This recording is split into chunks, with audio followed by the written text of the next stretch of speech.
ಬಾಗಲಕೋಟೆ ಜಿಲ್ಲೆ ಜಮಖಂಡಿ ನಗರದಲ್ಲಿ ದಿನಾಂಕ 17/6/2025 ಆಯುಷ ಇಲಾಖೆ 11ನೇ ರಾಷ್ಟ್ರೀಯ ಯೋಗ ದಿನಾಚರಣೆ 2025 ಪೂರ್ವಭಾವಿ ಕಾರ್ಯಕ್ರಮ, ಹರಿತ ಯೋಗ ತಡೆಯಲ್ಲಿ ಸಸಿ ನೆಡುವ ಕಾರ್ಯಕ್ರಮ ಹಾಗೂ ಯೋಗ ಅಭ್ಯಾಸ ಪ್ರದರ್ಶನವನ್ನು ತಾಲೂಕಾ ಸರ್ಕಾರಿ ಆಯುರ್ವೇದ ಆಸ್ಪತ್ರೆ ಜಮಖಂಡಿಯ ಜಿಲ್ಲಾ ಆಯುಷ ಅಧಿಕಾರಿಗಳ ಮಾರ್ಗದರ್ಶನದಂತೆ ದಾನೇಶ್ವರಿ ಮಹಿಳಾ ಮಂಡಲದ ಸಹಯೋಗದೊಂದಿಗೆ ಹರಿತ ಯೋಗ ಕಾರ್ಯಕ್ರಮವನ್ನು ಹಮ್ಮಿಕೊಳ್ಳಲಾಯಿತು.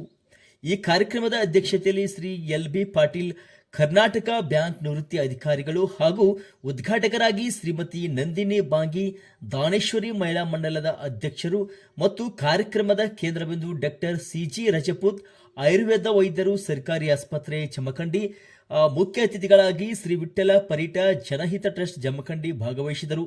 ಈ ಕಾರ್ಯಕ್ರಮದ ಕುರಿತು ಸಿ.ಜಿ. ರಜಪೂತ್ ವೈದ್ಯಾಧಿಕಾರಿಗಳು ಅಂತಾರಾಷ್ಟ್ರೀಯ ಯೋಗದ ಬಗ್ಗೆ ಈಗಿನ ಮಕ್ಕಳಲ್ಲಿ ಒತ್ತಡ, ಜೀವನ ಆಂತರಿಕ ಮತ್ತು ಜೀವನ ಶೈಲಿ ನಿರ್ವಹಿಸಲು ಯೋಗದ ಪ್ರಯೋಜನಗಳನ್ನು ಹೇಳಿದರು.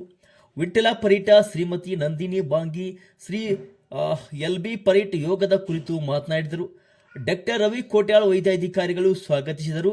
ಶ್ರೀ ರಾಜ್ಯಸಭಾ ವಂದಿಸಿದರು. ಶ್ರೀ ಕೃಷ್ಣ ಕೆರಕಲಮಟ್ಟಿ ನಿರೂಪಿಸಿದರು ಹಾಗೂ ಆಸ್ಪತ್ರೆಯ ಸಿಬ್ಬಂದಿಗಳು ಹಾಜರಿದ್ದರು. ವರದಿ ಲಕ್ಷ್ಮಣ ಕಾಂಬಳೆ, ಜನತಾವಾಣಿ, ಕರ್ನಾಟಕ.